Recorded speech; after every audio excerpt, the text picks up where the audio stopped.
friendship that'll never ever end.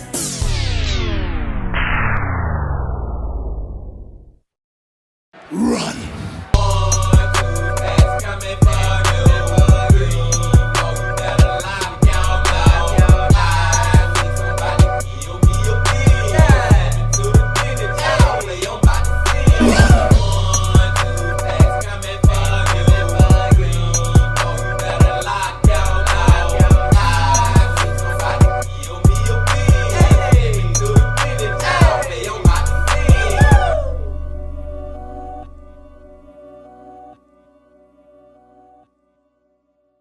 It's a beautiful day in the neighborhood.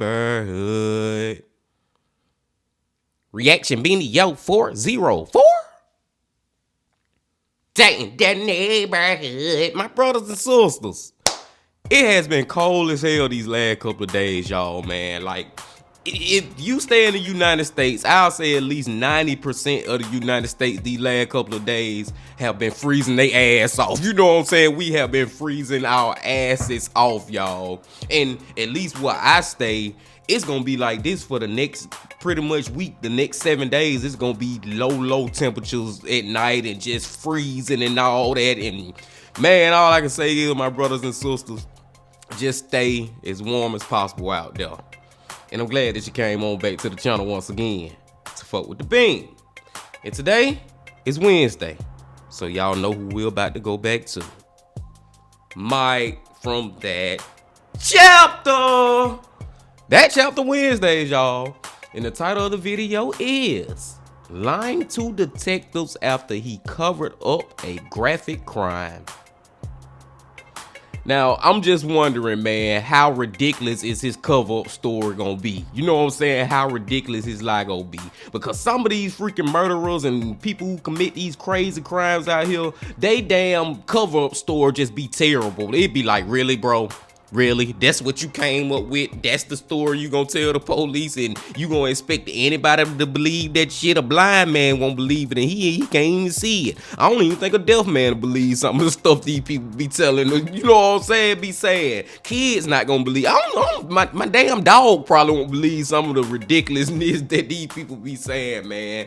So I'm expecting it to be good though, man, because we back to Mike and he always delivers. But before we see just how good it is, my brothers and sisters, y'all know what y'all got to do. Get whatever you may need. Get what you need, please. Another That Chapter Wednesday. Y'all got what y'all need? Y'all ready to go? Then let's go.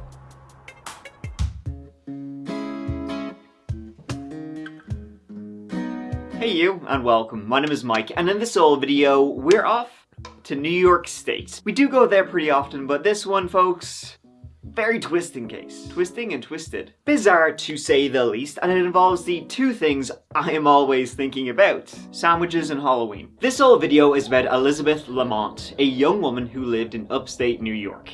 She had everything going for her, till a strange series of events led to a game of cat and mouse, he said, she said, and a horror at the spookiest time of the year. This is Kitchen Nightmares, but to the nth degree, whatever that means. Before we get into it, please subscribe to see new videos every single week. Now, let's give it a go. Let's give it a go. And get whatever you may need.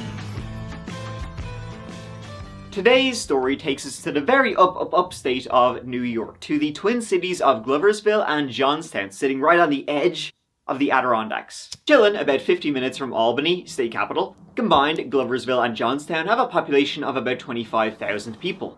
Johnstown, named after William Johnston, an Irishman in the British Army, and he was an officer during the French and Indian War, a man who helped foster peaceful relations between the Native Americans and the colonists, becoming very, very wealthy in the process, of course. Meanwhile, lovely Gloversville over here, named after gloves. Literally named after gloves. I mean, they just call gloves the biz, because it was a hub. It was downtown Gloves Central. It's where pretty much all the gloves in America were made. About like 100 years ago. Overall, it seems like a nice enough place to live among the beautiful Adirondack Mountains. But that's not enough, folks, because get this. Johnstown was voted among the 8 most charming cities in the Adirondack Mountains. Now, I could get cynical and say, well, how many cities are there in the actual Adirondack Mountains? But I won't. Yeah. Johnstown, look at you. Now, if you were driving between Johnstown and Gloversville and you were feeling like a little bit hungry, you might think to yourself, man, I could wolf down a sandwich. And no better place than local number 9. They made sandwiches, salads, and subs, oh my. And working there in the year 2019 was Elizabeth Alley-Cat Lamont. Allie was born and raised in Gloversville, 22 years old in the October of 2019. Daughter of Krista and Sherman Lamont, growing up in the town with her sisters. And Allie was very close with her family, tight-knit, much like the deli, which was considered a family affair, ran by Georgios Kakavelos, owner, and James Duffy, the manager. Allie liked her job. She was good at it. She was very, good with people. Always, ready to help you with a big grin on her face. A down-to-earth person with a close circle of friends.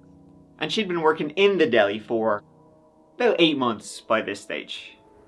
As the summer heat waned in early autumn, Allie began a relationship with William Deming, and things were going well as the fall began. The air cooled, the leaves went from green to brown, and orange and black became the colours of the night. New York has a long and storied history of the haunted, from the Headless Horseman to the ghosts of Fort William Henry. But as October 31st approached, the most frightening thing was Allie's sudden disappearance. Oh, Lord. At approximately 10 p.m. on October 29th, 2 days before Halloween, the Gloversville Police Department received a call. Allie hadn't been heard from in over a day. It was Allie's sister who had called. It wasn't like her to not check in. Now, see, I'm wondering, where's the boyfriend? You already know it's him, man. We already know it's him. But I'm just saying, like, dude, why haven't you been looking for her in a day? Like, where was your antennas? You know what I'm saying, man? Like, it's almost like he almost giving himself away, making himself look guilty. Because how you ain't heard from her in a day? You supposed to be her boyfriend, dude. Come on now. Answer that question. Let's see what his answer gonna be. And now at first, she'll turn up. No biggie. She lived in Gloversville. She worked in Johnstown. She's probably just hanging out with friends. And those two cities, they have actually much lower crime rates than the national average, by like half. So what could really go wrong? But at the same time, in the police's mind, it was that one statistic of how safe this place was that actually made people worry and kind of like stand out. And that same night, another call came in inquiring about Allie Lamont. See, Allie had been sharing an apartment with her childhood friend, Jenny, and Jenny's son. Jenny also hadn't seen Allie since the previous day. Now, it was worrying. Jenny hadn't seen Allie since she had popped into the local 9 deli to drop off her phone charger. When Jenny texted Allie later that day, she got no response. And so, 24 hours later, she was calling the cops. The cops' first port of call was her work. She hadn't been seen since leaving when her shift had finished at around 8 p.m. That's what her coworker said. Then the police went to her boyfriend, William Deming, who was also out looking for her. No one had seen her in this small town.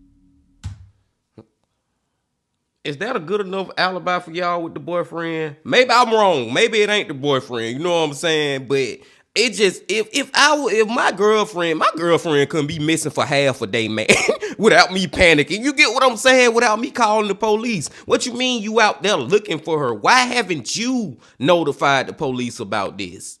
I don't know. I'm not ruling him out yet, but it could be. We have seen a lot of random killings over here on this channel too, so it definitely could be that. It's in the middle of a lot of wilderness, though. Ebola was put out statewide. Be on the lookout.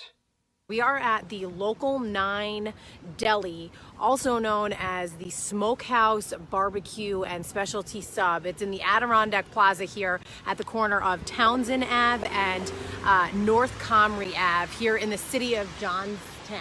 That is where Elizabeth Lamont worked. And that's where she was last seen, police say, on Monday around 8 o'clock at night. Some people, however, would very much not want anybody to be on the lookout. But if you didn't want to be tracked, you didn't want people watching you virtually, what would you do? Personally, I use NordVPN every single... Might get me every time, y'all. He know how to transition into his commercials better than anybody we watch. I swear. But like I said, man, it just, I don't know, man. I don't know if I trust the boyfriend yet, y'all, because it's like, dude, why haven't you called the police? Oh, I'm out looking for. What you mean you out looking for, man? And you just out on your own, on a mission to go save your girlfriend by yourself like you freaking Super Mario? Sit your ass down, man.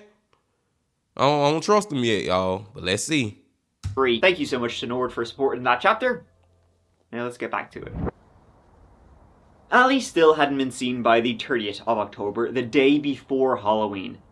And now serious fears were really beginning to percolate. Now, Ali hadn't planned on leaving. She never said she was going anywhere at all. She was due to go trick-or-treating in a couple of days with Jenny and her young son, and when last seen by Jenny, she was fine. So her current boyfriend seemed clear. His alibi was drinking in a local graveyard with friends, and that matched. Her best friend, ditto. Work said she had left by all accounts, but had never arrived home, though she had closed up with manager James Duffy, and police had yet to speak with him, along with the owner of her workplace, Georgios Kakavelos.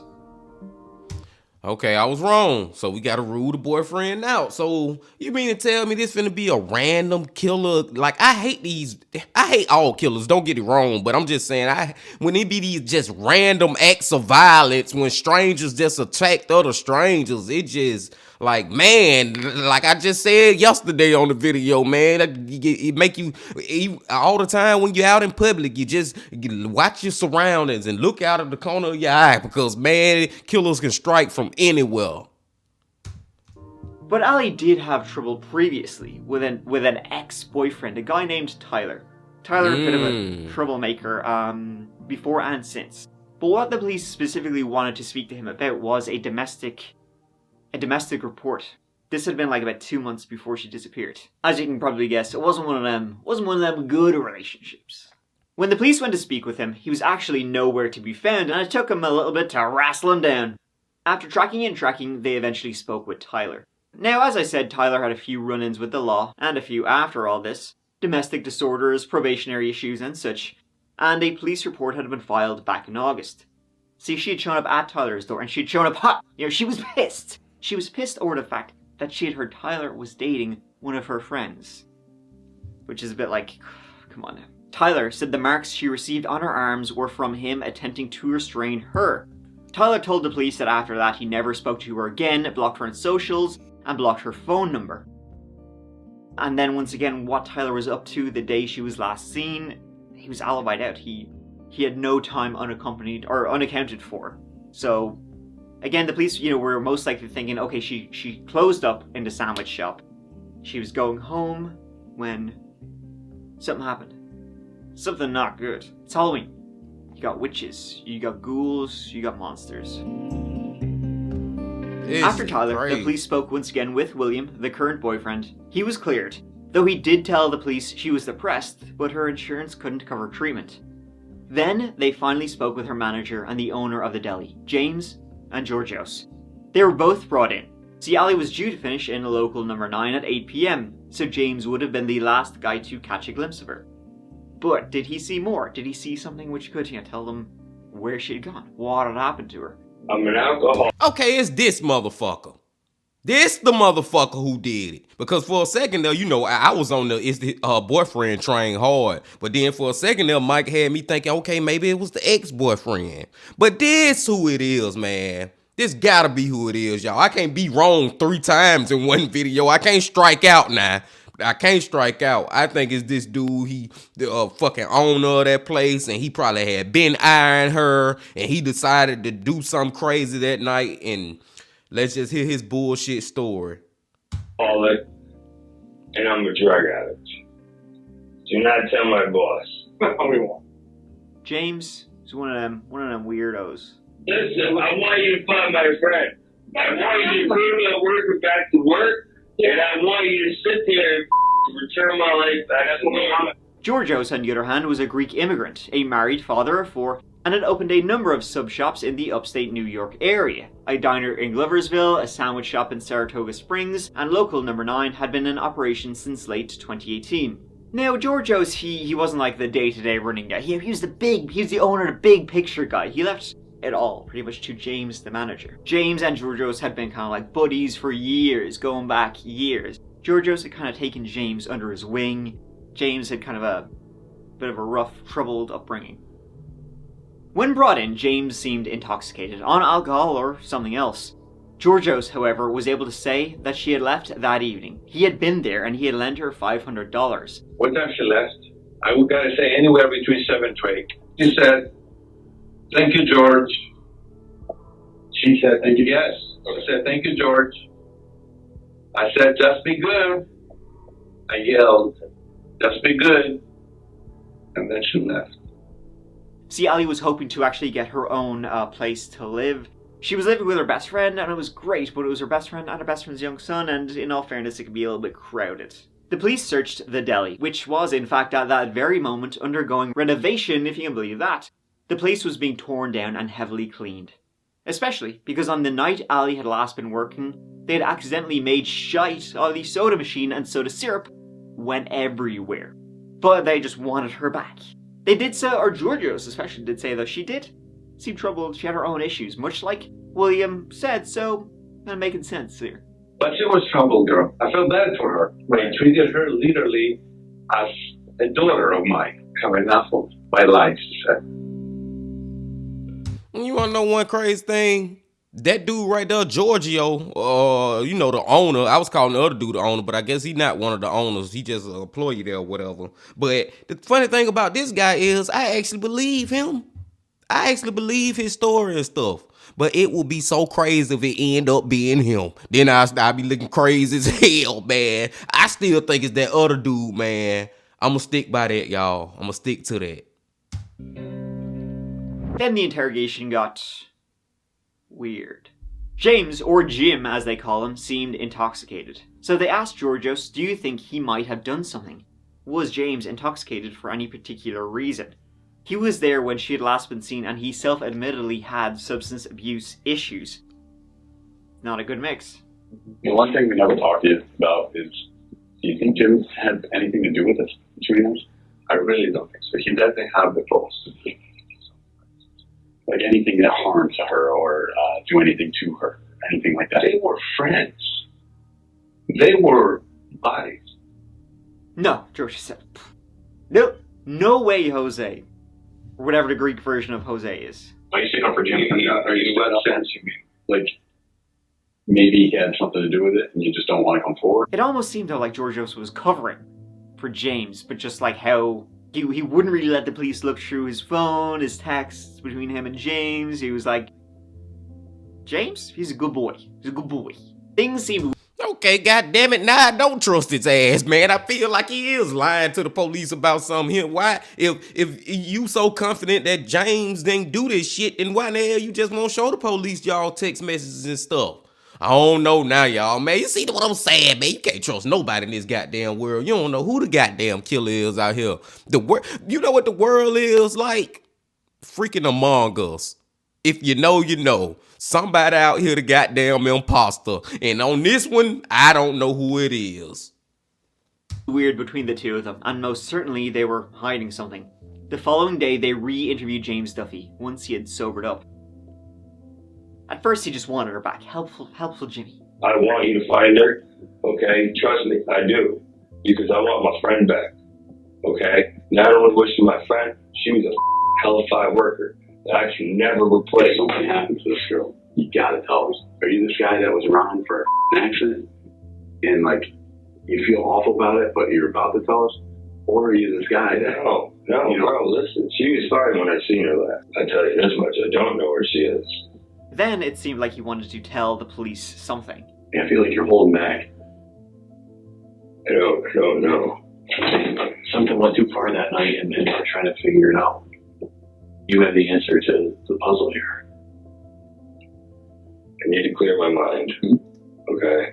In fact, he made a demand that he wanted like a document or something signed by the DA, the district attorney. If he said something, he wanted to be immune from prosecution. As you can probably tell, James was not a bright spark. He believed that if he told a little something about maybe what actually happened to Ali or what he knew about what happened to Ali, he could just, sign that and he'll be scot-free. I want it signed by the DA. That everything that you guys leave me alone.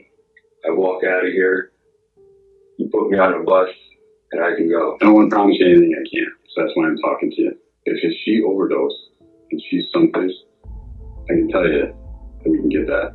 Obviously, if she's chopped up into pieces, it's different. The detectives essentially tricked James into telling his truth. They didn't lie to him, they didn't promise him anything, they didn't say he'd be on a bus and walking out of here if he told them what really happened, they didn't tell him anything like that, they just let him make those assumptions in his own mind.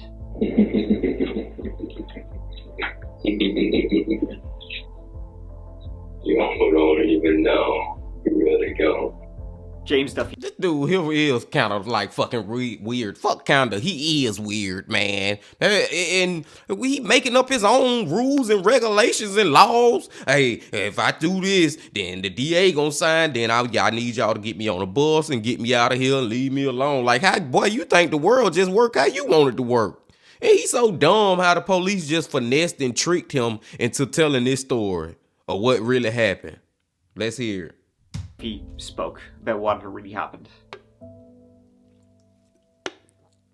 They gave me $500 to do all these drugs.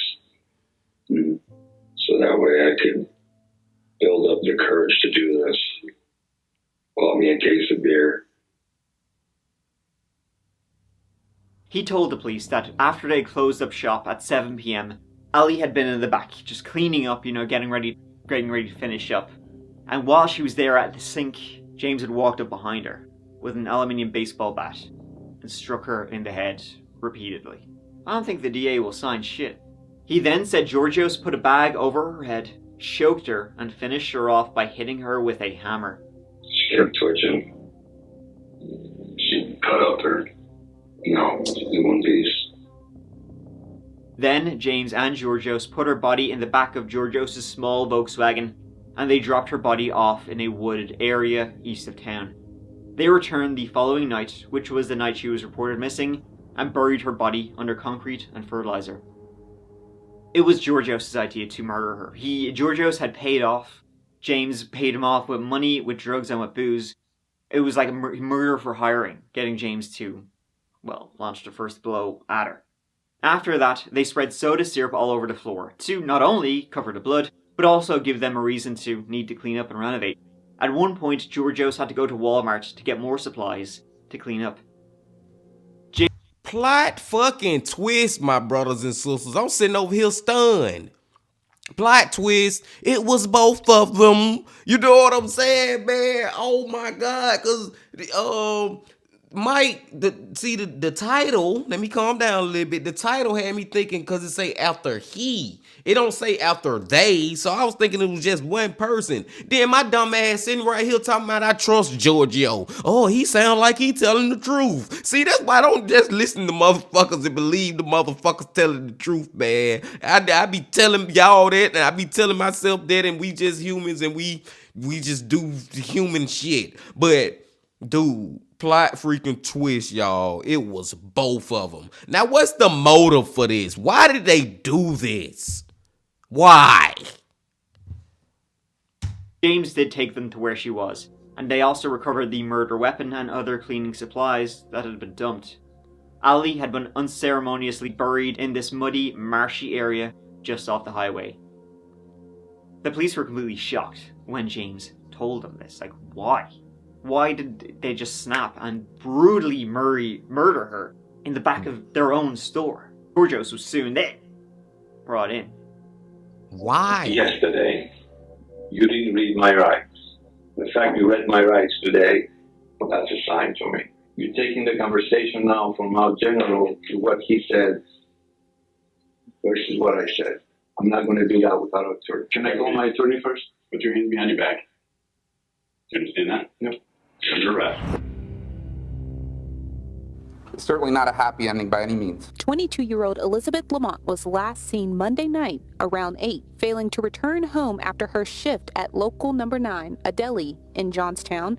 Her disappearance started a multi-agency search involving state and local police. There are easily 40 law enforcement personnel actively working the case. 4 days It was 4 days after Lamont went missing that they found her body off exit 13 on I-87 in a wooded area in Malta. 34-year-old James Duffy of Johnstown and 51-year-old Georgios Kakavelos of Boston Spa sit in Saratoga County Jail tonight without bail. Both men charged with murder and concealment of a corpse.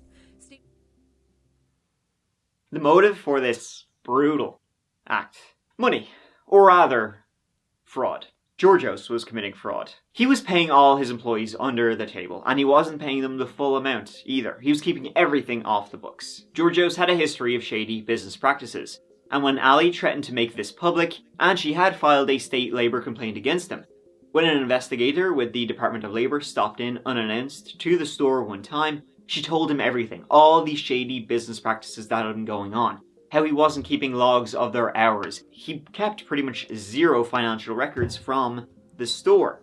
When this got out, Georgios was not best pleased, not too keen on that. An investigation had begun by the Department of Labor into his shit. He couldn't have that at all. And so Georgios was believing Ali was a traitor. She was turning, everybody in the store in this little small family-run establishment that was not family at all. He believed, she was a traitor. She was turning everybody against him. She was telling, the Department of Labor about all of the really shady, illegal shit he was doing. Shit to go. Georgios, in fact, owed the state of New York 70 grand and the IRS 120 grand. This is a real episode of Kitchen Nightmares. You fucking dick! James Duffy pleaded guilty to second-degree murder, taking a deal and agreeing to testify against Georgios. In return, he was sentenced to 18 years to life. Your testimony was chilling, and the lack of emotion that you showed in describing the testimony is equally chilling. Dragging her body and driving her to the exit 13 Cloverleaf and burying her in the dirt at midnight on Halloween. And Duffy's statement to the court today, just before he was sent to prison for murdering Lamont, 2 sentences. Nothing I could say is going to bring back her. Elizabeth isn't coming back, unfortunately, so I'm just going to say I'm sorry. Georgios pleaded not guilty, however, to the murder of Ali Lamont. In fact, in his defense at trial, he said he was there that day, the day she was killed. He was in his deli. But, after closing, he walked in the back and he saw James beating Ali to death with a baseball bat. And Georgios was shocked. Couldn't believe this. He was blown out of his mind. Then he said James gave him a weird look, had wild eyes, and said, "If you don't help me clean up this, you're next." So Georgios, fearing for his life and his family's life, he kind of had to help, get rid of the body. In fact, he didn't even want to go to the Walmart to get more stuff, but he was, James said he'd kill him if he didn't, so James Duffy was the key witness, right, in all of this. And of course, the defense was saying, you can't trust James. He is, to use their words, a crackhead. You can't believe him. And now the government. Man, Georgios, G.I. Joe, whatever the fuck your name is, you full of shit, man. That dude full of shit. I don't believe nothing from him now. It's so crazy because I was really giving this man the benefit of the doubt. I feel terrible, man. I feel terrible about that, man.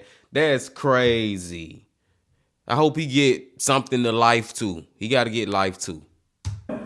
Through the use of a drunken crackhead, wants to take all of that away from him.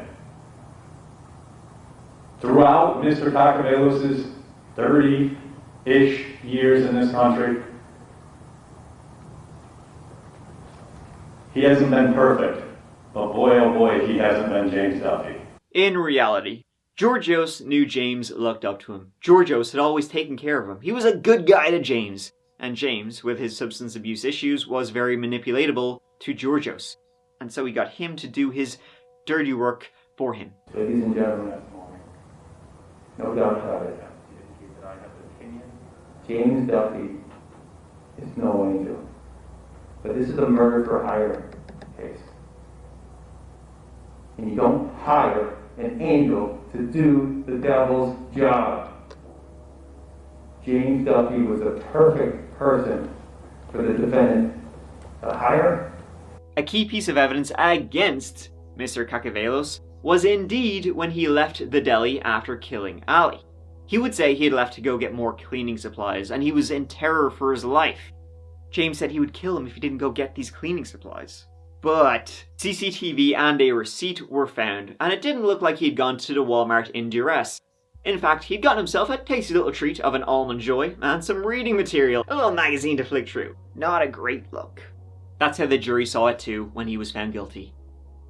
And as to count 1, murder in the first degree, how do you find? Guilty. Count 3, conspiracy in the second degree.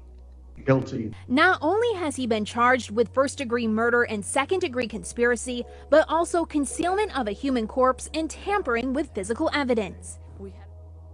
Georgios Kakavelios was sentenced to life without the possibility of parole. Who goes to work thinking your boss is going to kill you? All that Elizabeth Lamont wanted was to get a paycheck and not be paid under the table. How twisted and exceedingly evil Mr. Kakavelios is for taking what would ordinarily be a very simple administrative act and pay her like she wanted to be paid, taking out her FICA and her taxes so that she could be a law-abiding, hard-working member of our community. The defendant is so callous, so greedy, and so self-centered that instead of legitimizing Ms. Lamont's employment and simply giving her a payroll check, he decides in a very diabolical, conspiratorial way to kill her. And the proof showed that she died of severe skull fractures and brain damage.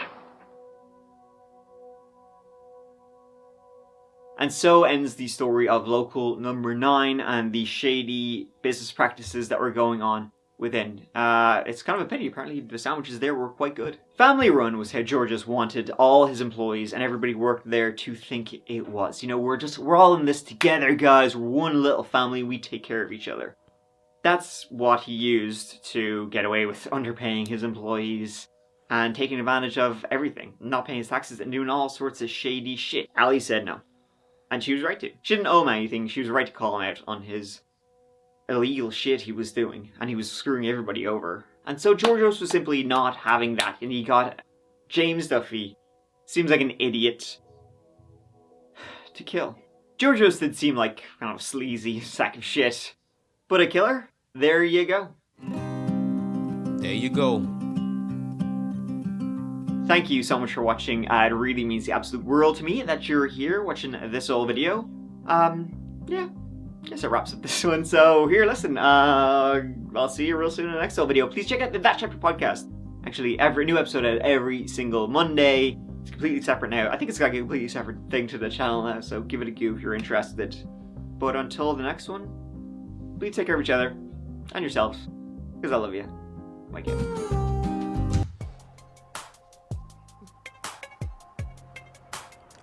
Just stuck on the fact that I actually thought Georgios was a good dude. Man, I don't believe in him, man. I'm so mad at myself for that, man. Like, I'm disappointed about that, y'all, man. But, oh, plot twist, it was both of them.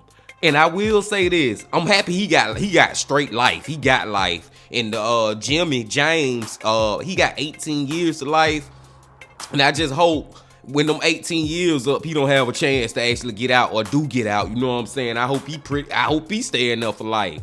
And I get it that Georgios was taking advantage of James. You know what I'm saying? Taking advantage of him, manipulating him to help him commit this murder or whatever. But it just go back to what I always say, my brothers and sisters. No matter if you got mental health, drug issues, whatever the thing is, man.